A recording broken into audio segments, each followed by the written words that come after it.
Good morning. నేను మీ Srinivas Reddy, AP today నుంచి. ఇంకెవరైనా మిత్రులు సబ్స్క్రైబ్ చేసుకోకపోతే సబ్స్క్రైబ్ చేసుకోవాల్సిందిగా మన ఛానల్ని సవినయంగా మనవి చేస్తూ, ఎన్నికలు అయిపోయాయి. ఇది డెమోక్రసీ. ఒకసారి ఒకరు గెలుస్తారు, మరొకసారి ప్రజాస్వామ్యం మరొకరిని గెలిపిస్తుంది. మనం ప్రజాస్వామ్యంలో ఉన్నామనే స్పృహలోనే ఉండాలి ఎప్పుడు కూడా. కానీ ఇక్కడ విచిత్రమైనటువంటి పరిస్థితులు నెలకొన్న ఆంధ్రప్రదేశ్ రాష్ట్రంలో గెలిచిన వారిని చూసి ఓడిపోయిన వాళ్ళు భయపడతారు. ఎక్కడైనా సరే గెలిచిన వారు ఓడిపోయిన వారి మీద కేసులు ఏం పెడతారో, ఏం చేస్తారో, గెలిచిన అహంకారంతో ఉంటారు, అధికార మదంతో ఉంటారు, ఉన్నవాళ్ళు ఏం చేస్తారోనని భయపడతారు. గత ఎన్నికల్లో చూసాం, 151 స్థానాలతో తెలుగుదేశం పార్టీ గెలిచిన తర్వాత గెలిచిన 3వ రోజుకే మరి నరేంద్ర మోడీ ప్రభుత్వాన్ని బంగాళాఖాతంలో కలపాలి, నరేంద్ర మోడీని రాజకీయ డయాస్ నుంచి తీసివేయాలి అని ప్రచారాలు చేసినటువంటి చంద్రబాబు నాయుడు తన ఎంపీలకు ముస్తాబు చేసి పౌడర్ వేసి మరి భారతీయ జనతా పార్టీలో చేర్పించాడు. కేసుల భయంతో, తననేం చేస్తారో అన్నటువంటి కంగారుతో, తన మీద ఎలాంటి కేసులు అల్లుతారో అనేటటువంటి భయంతో తన ఆత్మ శరీరం లాంటి సీఎం రమేష్, సుజనా చౌదరులను కూడా తీసుకెళ్లి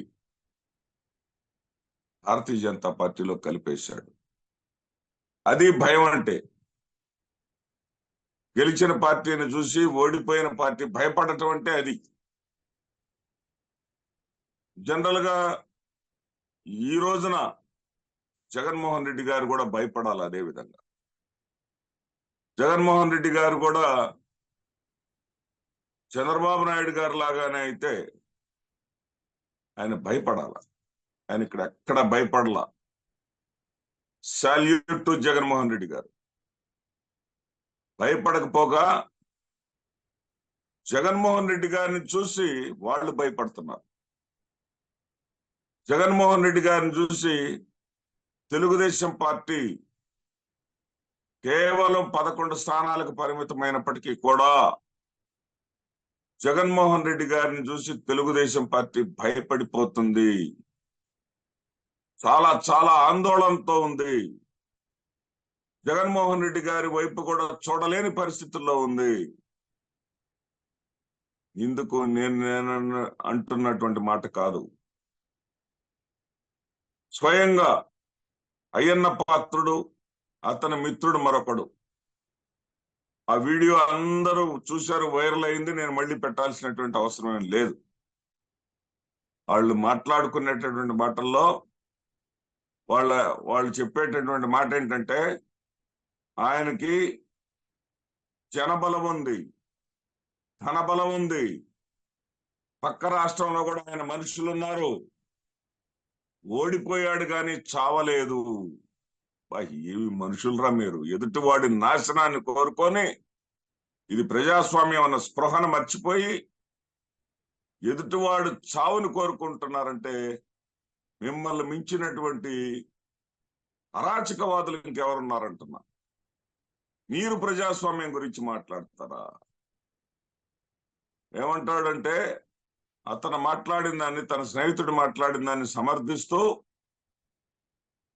అనేక పర్యాయాలు మంత్రిగా చేసినటువంటి వ్యక్తి, 25 ఏళ్ల నాడే నాకు ఎన్టీ రామారావు టికెట్ ఇచ్చాడు, నేను మరి మంత్రిని అయ్యానని చెప్పుకునేటటువంటి అయ్యన్న పాత్రుడు ఏమంటాడంటే, ఓడిపోయాడు కానీ చావలేదు,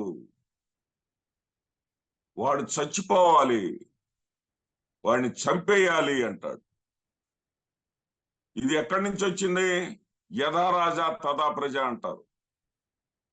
చంద్రబాబు నాయుడు గారు కూడా జగన్మోహన్ రెడ్డి గారిని గురించి చంపేయాలి, ఇతని విమానం గాలిలో తిరుగుతూ ఉంటుంది, గిరగిరా తిరిగి అక్కడి నుంచి అంటే గాలిలో కలిసిపోవాలి అని శాపనార్థాలు పెట్టాడు. ఎన్నికల ప్రచారంలో కూడా రాయిచ్చు కొట్టండి, ఏది దొరికితే దాంతో కొట్టండి, గాజు గ్లాసు పగలగొట్టి పడవండి అన్నాడు. ఎంత కసి మనిషి మీద వీళ్ళకి. అయినా గాని జగన్మోహన్ రెడ్డి గారు ఏమీ భయపడలా. తన ఓడిపోయిన ఎమ్మెల్యేలతో సమావేశమయ్యాడు. ఓడిపోయిన ఎమ్మెల్యేలను పిలిపించి ఇంతవరకు సంపూర్ణ సమావేశం కాలేదు, కానీ దాదాపు నాకు అందిన సమాచారం ప్రకారం ఓడిపోయిన ఎమ్మెల్యేలందరూ కూడా కలిశారు, వాళ్ళు సమీక్ష చేసుకున్నారు. అదేవిధంగా ఉన్నటువంటి శాసన మండలి సభ్యులతో సమావేశం జరుపుకున్నాడు. ఉన్నటువంటి 15 మంది రాజ్యసభ లోక్సభ సభ్యులతోటి సమావేశం జరుపుకున్నాడు. మళ్ళీ బౌన్స్ బ్యాక్ అవుతామని చెప్పాడు. తనకు వయసు ఉంది, సత్తా ఉందని చెప్పాడు, సత్తువ ఉంది అని చెప్పాడు, అందరూ ధైర్యంగా ఉండండి అని చెప్పాడు. ఈ మాటలే వాళ్ళకి మరలా భయాన్ని పుట్టిస్తా ఉన్నాయి. ఎందుకంటే ఈయన వెనక తెలుగుదేశం పార్టీ ఓడిపోయినప్పుడు 1,23,00,000 ఓట్లు వస్తే, జగన్మోహన్ రెడ్డి గారు ఓడిపోయినప్పుడు 1,32,00,000 ఓట్లు వచ్చాయి. అంతేకాకుండా లోక్సభ ఎన్నికల్లో వచ్చినటువంటి ఓట్ల ప్రకారం ఇటీవల ఎన్నికల కమిషన్, జాతీయ ఎన్నికల కమిషన్ ఏ పార్టీ ఏ స్థానంలో ఉంది తెలియజేస్తే మొదటి 5 స్థానాల్లో వైఎస్ఆర్సీపీ ఉంది. తెలుగుదేశం పార్టీని వెనక్కి నెట్టేసింది. కాంగ్రెస్ పార్టీ, భారతీయ జనతా పార్టీ ముందుగా అధికారంలో ఉన్నటువంటి పార్టీ గురించి చెప్పుకుందాం. 36.56 ఓట్ల శాతంతో ప్రథమ స్థానంలో ఉండి అధికారాన్ని అనుభవిస్తా ఉంటే, 21.19 ఓట్ల శాతంతో కాంగ్రెస్ పార్టీ రెండో స్థానంలో ఉండగా, సమాజ్వాదీ పార్టీ 4.58 శాతంతో మూడో స్థానంలో ఉంటే, తృణమూల్ కాంగ్రెస్ పార్టీ 4.37 శాతంతో 4వ స్థానంలో ఉంది. ఐదవ స్థానంలో వైఎస్ఆర్సీపీ 2.06 ఓట్ల శాతంతో ఉంది. ఇక బిఎస్పీని కూడా వెనక నెట్టేసింది. వైఎస్ఆర్సీపీ కన్నా ఎంతో కాలం నుంచి పనిచేస్తున్నటువంటి బిఎస్పీ, మాయావతికి చెందినటువంటి బిఎస్పీ 2.04 ఓట్ల శాతంతో 6వ స్థానంలో ఉండగా, తెలుగుదేశం పార్టీ 1.97 ఓట్ల శాతంతో 7వ స్థానంలో ఉంది. ఇది వాళ్ళ భయం. ఇక్కడ ఏంటంటే, పైన భారతీయ జనతా పార్టీ కావచ్చు, కాంగ్రెస్ పార్టీ కావచ్చు, తృణమూల్ కాంగ్రెస్ కావచ్చు, సమాజ్వాదీ పార్టీ కావచ్చు, వాళ్ళు రాష్ట్రంలోనే కాకుండా దేశంలోని అనేక ప్రాంతాల్లో పోటీ చేశారు. అనేక పార్టీలతో పొత్తులు పెట్టుకున్నారు. ఆ పొత్తుల ద్వారా వచ్చినటువంటి ఓట్లు అవి. కానీ ఇక్కడ సింగిల్ గా వెళ్ళాడు జగన్మోహన్ రెడ్డి గారు. కేవలం 25 స్థానాల్లో ఎవరి పొత్తు లేకుండా, ఎవరి సహాయ సహకారాలు లేకుండా వచ్చినటువంటి ఓట్లు 2.06. రాష్ట్రం దేశంలోని 5వ స్థానంలో ఉంది. ఇది చంద్రబాబు నాయుడు భయం. ఇది చంద్రబాబు నాయుడు యొక్క వందిమాగదుల భయం. ఇది చంద్రబాబు నాయుడు యొక్క అనుచరుల భయం. ప్రజాస్వామ్యం లేని, విశ్వాసం లేని ఘాతకుల భయం. వీళ్ళందరి భయం ఇంకొక కారణం కూడా ఉంది. 1989 ఎన్నికల్లో తమిళనాడు రాష్ట్రం, ఎందుకంటే తమిళనాడు రాష్ట్రంలో జరిగిందే ఆంధ్రప్రదేశ్ రాష్ట్రంలో కూడా జరగబోతా ఉంది. అక్కడ లాగానే 5 ఏళ్లకు ఒక ప్రభుత్వం మారుతా ఉంది. ఈ సాంప్రదాయం వచ్చింది ఆంధ్రప్రదేశ్ రాష్ట్రానికి అనేది వాళ్ళ ప్రధానమైనటువంటి భయం. ఈ సందర్భంలో 1989లో ఆ రోజున ఏఐడిఎంకే అంటే ఎంజి రామచంద్రన్ చెందినటువంటి పార్టీ, కరుణానిధికి చెందినటువంటి పార్టీ, 2 పార్టీలే ఉండేవి. ఎంజి రామచంద్రన్ పార్టీ సొంత భార్య జానకీరామన్, అదేవిధంగా జయలలిత, ఆవిడ కూడా రామచంద్రన్ మనిషి గారని చెప్పేవాళ్ళు ఆ రోజుల్లో. వాళ్ళిద్దరు పోటీ పడ్డారు. వాళ్ళిద్దరు పోటీ పడటం వల్ల ఆయన కలిసి వచ్చింది. జయలలితకి 30 స్థానాలు వచ్చాయి, జానకిరామన్కి 11 స్థానాలే వచ్చాయి.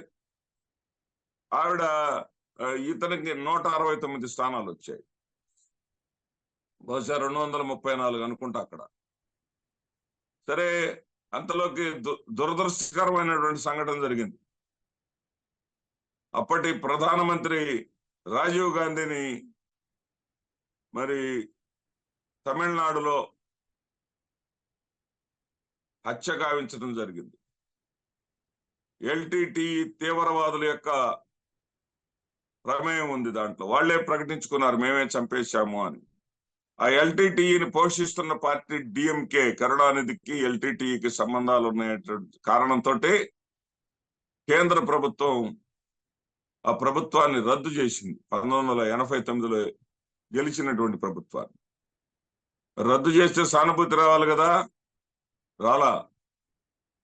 1991లో ఎన్నికలు జరిగాయి. అప్పుడు 1991లో జరిగినటువంటి ఎన్నికల్లో ఆ పార్టీకి 169 స్థానాలు సాధించినటువంటి పార్టీకి 7 స్థానాలు, 234 స్థానాలు ఉన్నటువంటి తమిళనాడులో 7 స్థానాలు వచ్చినాయి.